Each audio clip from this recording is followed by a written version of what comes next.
আসসালামু আলাইকুম, সিভিল বাংলায় আপনাদেরকে স্বাগত। এবারে Na2 নাইট্রাইট করতেও আমাদের লাগবে হলো স্পেকট্রোফটোমিটার এবং লাগবে হলো রিয়েজেন্ট হলো নাইট্রেট 3 নাইট্রেট রিয়েজেন্ট। আমরা স্পেকট্রোফটোমিটার ওপেন করলাম। এবারে হলো ফেভারিট প্রোগ্রাম,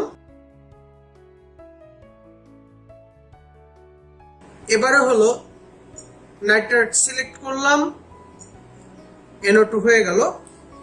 আমরা স্যাম্পল ওয়াটার নিব 10 ml, 10 ml স্যাম্পল নিলাম, এটাকে 0 করব, 0।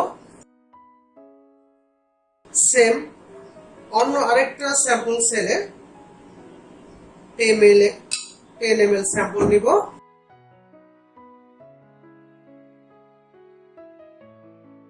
এবারে হলো আমাদের রিয়েজেন্ট, একটা প্যাক কেটে দিব।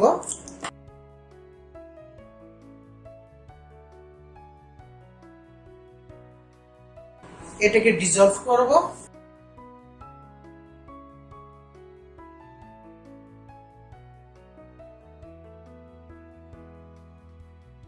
এবারে আমরা এই সেলটা বের করে এটা রেখে দিতে পারি,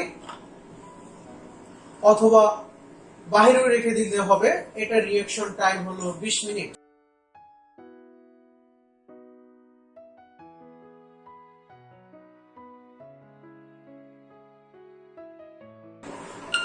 ওকে, দেখেন আমাদের 20 মিনিট শেষ হয়ে গেল। এবারে শুধু আমরা রিড বাটনটা প্রেস করব। আমাদের রিডিং চলে আসছে 0.017 মিলিগ্রাম পার লিটার। তো আমরা যে স্যাম্পলটা নিলাম এই স্যাম্পলের reading 0.017 milligram per litre. Okay, thank you.